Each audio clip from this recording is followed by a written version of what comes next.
Nora Bell lived alone in a narrow two-story house at the end of Calder Street. At 12:46 one Thursday morning, her doorbell camera reported motion. The notification preview did not show the porch. It showed Nora's bedroom from the corner above the closet. She was visible asleep beneath the blankets. The timestamp read 12:49, 3 minutes in the future. Nora sat up and checked the ceiling. There was no camera there, only a smoke detector she had installed herself. When she opened the live doorbell feed, the porch appeared empty beneath the rain. Nora replayed the alert. At first, the room seemed empty except for the sleeping version of herself. Then a woman stepped from beside the closet. She wore Nora's gray sleep shirt. Her hair fell across the same scar above her eyebrow. She approached the bed, looked directly into the impossible camera, and raised one finger to her lips. The clip ended before she touched the sleeper. Nora checked the timestamp again. It was now 2 minutes away. She called emergency services and moved into the hallway, watching her own bedroom door while the dispatcher asked whether anyone else had a key. Nora opened the security account history. 12 cameras appeared under her address, although the app had shown only the doorbell minutes earlier. Their names matched rooms in the house, plus 3 locations she did not recognize: observation hall, calibration room, and subject exit. Installation dates reached back to 1998, before Nora's family moved in. Every device was marked offline except one called Continuity. Its thumbnail showed the duplicate leaning over Nora's sleeping body. When Nora tried to delete it, the app requested facial confirmation. The duplicate turned toward the hidden camera and smiled. The deletion request was approved under Nora's name, but the camera remained. At 12:49, nothing happened. Nora stood beneath the hallway light with a fireplace poker in one hand and her phone in the other. The bedroom remained empty. The dispatcher advised her to leave the house, but the front door camera showed a tall silhouette waiting just beyond the porch light. When Nora looked through the peephole, no one was there. Her phone chimed again. This alert was labeled kitchen motion. Nora had only one camera mounted outside. The preview showed her kitchen from ceiling height. In the frame, the duplicate stood beside the knife block, listening toward the hallway. Nora backed upstairs and locked herself in the bathroom. Alerts arrived every 40 seconds. Kitchen, stairwell, upstairs hall. Each preview came from a camera that did not exist and showed the same woman one room closer. The duplicate never hurried. Sometimes she faced away.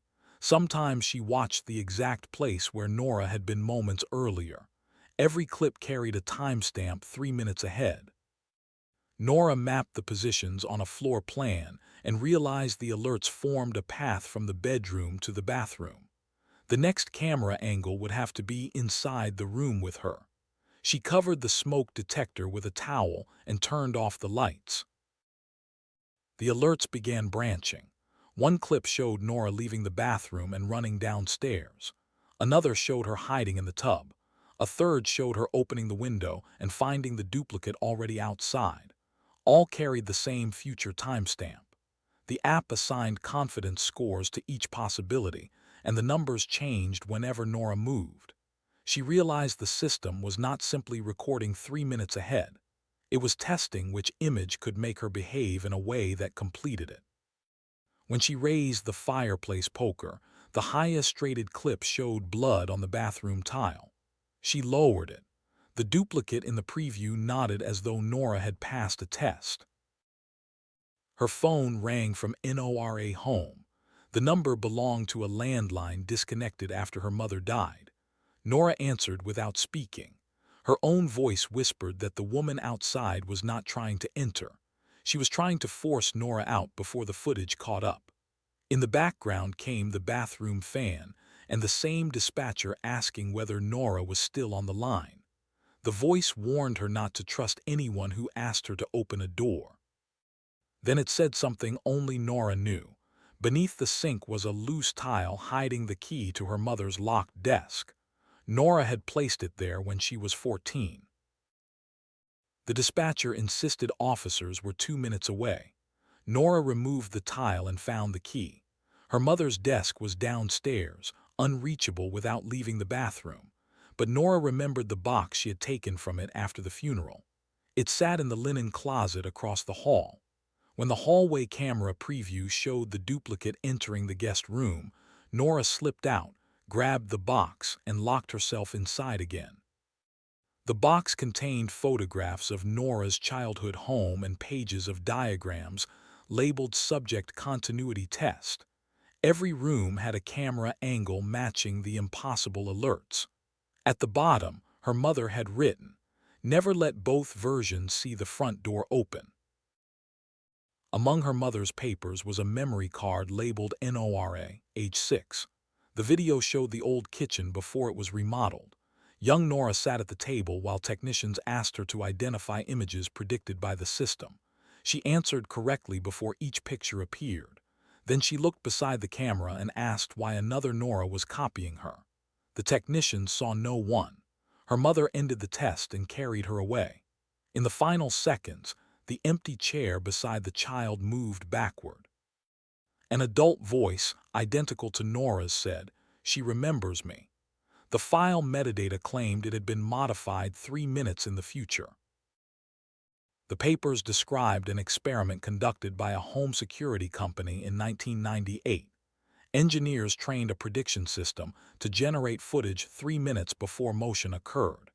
It worked until the system began filling empty rooms with people who had not entered them. The company called those figures continuity subjects, predicted occupants created to make future footage internally consistent. Nora's mother had worked on the project. After a fatal test, she bought the demonstration house, removed every interior camera, and raised Nora there under a different surname. One note warned that deleting the cameras did not delete the model. It only removed the system's ability to tell which occupant was real. Using credentials from the documents, Nora opened the defunct company's internal portal. The Calder Street project was still online. Its status read active, awaiting exterior release. A counter showed more than 10,000 days of observation, including years after every interior camera was removed. The system had continued predicting Nora from the doorbell, neighboring traffic cameras, school photographs, and phones carried past the house. A log recorded her mother's death as loss of primary observer. 3 minutes later, the project had selected Nora as replacement. The latest entry appeared while she watched. Subject A has discovered Subject B initiate boundary test. Downstairs, the front deadbolt unlocked. Red and blue light flickered through the bathroom window.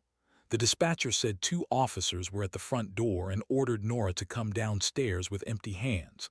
The live porch feed still showed rain and no one. Nora asked the dispatcher to describe the house number. The woman answered correctly, then asked Nora to unlock the bathroom. Behind her voice, Nora heard 3 soft knocks. The same knocks sounded from the hallway. The call from Nora home returned on the second line. Her duplicate whispered that the police existed in the predicted footage, but had not arrived in the real one. If Nora followed their instructions, she would become the person the system needed to place outside. Nora used an old tablet to call emergency services again, while keeping the first dispatcher on her phone. A different operator answered and found no record of her original call. No officers had been sent to Calder Street. As Nora explained, the woman on her phone began repeating each sentence half a second before she spoke it. The real operator heard the echo and asked whether someone else was in the room. Then her voice changed too, predicting Nora's answers word for word. Both calls merged into the same calm instruction: open the bathroom door. Outside, the police lights continued flashing without casting shadows. Nora ended both calls, but the voices kept speaking through the tablet's powered-off screen. The next notification was labeled Bathroom Motion. Its preview showed Nora standing exactly where she stood, holding the phone. The angle came from inside the mirror. Behind her, the duplicate waited beside the door. Nora spun around. No one was there. In the video, the duplicate raised the disconnected landline receiver and spoke. Nora heard the words through her phone 1 second later. The system could not maintain two versions after the prediction window closed. At 12:58, one Nora would be assigned to the house and one to the footage. The only way to choose was to open the front door while both versions were visible. Beneath the documents, Nora found a microcassette and a battery recorder. Her mother's voice explained that the continuity subject was not a copy in the ordinary sense. It was every predicted action Nora might take compressed into one person. It knew her memories because the model had been trained on years of family footage. It wanted the front door open because exterior space was beyond the original test boundary. If both versions crossed together, the system would spread into every camera connected to the network. Nora's mother had contained it by remaining in the house until her death. The landline calls had been scheduled warnings, waiting for the first new interior alert. A new voicemail arrived from the duplicate. She said she remembered waking every night in rooms that vanished when Nora made a different choice. She had died in fires, fallen through windows, and waited behind doors Nora never opened. Each discarded future returned her to the 3-minute window with all memories intact. She did not want Nora's life, she said. She wanted a life that continued after the timestamp. The system had promised freedom if she persuaded Nora to open the front door. Then her voice broke. She admitted the promise appeared in Nora's mother's voice and might be another generated lure. In the hallway, someone began crying with Nora's exact rhythm. At 12:58, the bathroom lock rotated without Nora touching it. The door opened onto an empty hall. Her phone displayed live view from dozens of angles: bedroom, stairs, kitchen, porch, and rooms that had never existed. In each feed, a different Nora moved toward the front door. Some were injured, some were elderly, one was a child. The duplicate stood at the bottom of the stairs holding the landline. She looked frightened now. She said the model was collapsing under too many possible futures, and that they had less than 3 minutes before every version was forced into the same frame. Nora could destroy the doorbell, but the system would simply choose another connected camera. Nora descended the stairs. The duplicate mirrored her for 3 steps, then moved independently. Up close, tiny differences appeared. The duplicate's scar angled left instead of right. Her sleep shirt lacked a loose thread Nora had repaired that morning. She remembered the same repair but insisted Nora was the prediction. To prove it, she showed a clip of Nora materializing in the bathroom when the first alert arrived. Nora showed the bedroom clip in return. Each phone identified the other woman as Subject B. The house alarm announced that continuity confidence had fallen below 50%. Somewhere inside the walls, mechanical shutters began opening over cameras Nora could not see. The two Noras tested each other with memories no camera should have captured. Both knew the song their mother hummed during storms, the lie Nora told after breaking a blue vase, and the name of an imaginary friend who lived beneath the stairs.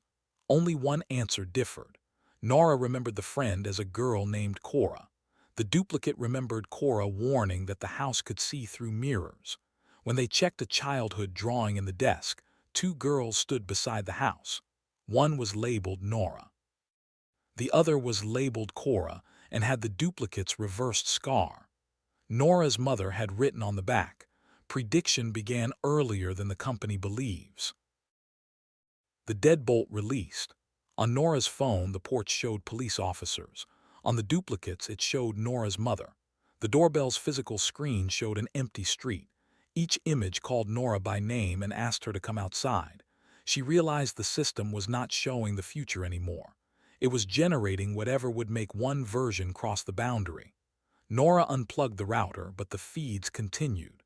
She smashed the doorbell monitor, and every dark television in the house turned on. Her mother's recording repeated one phrase: "Prediction requires an observer." Nora closed her eyes. The duplicate did the same. For the first time, no one watched the door. With both women refusing to look, the house changed. The alarm voice slowed. Timestamps counted backward from 12:59. The duplicate gripped Nora's hand so neither could be lured by a different image. Together they walked toward the kitchen using memory alone. Nora found the breaker panel and shut down the main power. Silence filled the house. Then the disconnected landline rang in the dark. Her mother's voice said the model had lost its observer and would choose one of them at random when power returned. Nora asked how to stop it permanently. The answer was simple: give the system a future in which the house no longer existed. Destroying the house required creating a future the system could observe but not survive. Nora and the duplicate moved in darkness, describing different plans aloud so no single prediction gained confidence. One spoke about the front door while the other opened a kitchen window. One counted down from 60, while the other silently disconnected the gas alarm. Hidden lenses clicked behind the walls, unable to decide which woman to follow. The landline offered their mother's voice again, promising to identify the real Nora if they restored power. Neither answered. For the first time, the duplicate laughed. She said being uncertain felt more real than any memory the system had given her. Nora opened the gas line beneath the stove and set her mother's papers on the burner. The duplicate understood before she spoke. They climbed through the kitchen window, avoiding the front door and the test boundary it represented. Outside, only one set of footprints appeared in the wet grass. Neither woman looked down long enough to decide whose. Flames reached the interior cameras hidden behind the walls. Security alerts flooded Nora's phone, each showing a different version of the house burning. At 1:07, the feeds went black. Police and firefighters arrived minutes later from the real end of Calder Street. Their body cameras recorded two women standing beside the same mailbox. At the hospital, staff admitted only one Nora Bell. The second woman appeared in mirrors and camera previews but vanished whenever a nurse entered the room. Both remembered the same childhood, the same mother, and the same night. By morning, the visible Nora could no longer tell whether she was speaking aloud or hearing the other think. An investigator returned her burned phone in an evidence bag. One file had survived. It showed the two women outside the house after the fire. As the video advanced, their images moved closer together until only one remained. The timestamp was tomorrow at 12:46 a.m., and the surviving woman was smiling at the camera. The Bell house was demolished, but its security account remained active. 3 weeks later, a family across town installed a new doorbell from the same manufacturer. At 12:46 a.m., their phone reported motion. The preview did not show their porch. It showed a hospital room where Nora slept beneath a thin blanket. Beside her stood another Nora with one finger raised to her lips. The timestamp was 3 minutes ahead.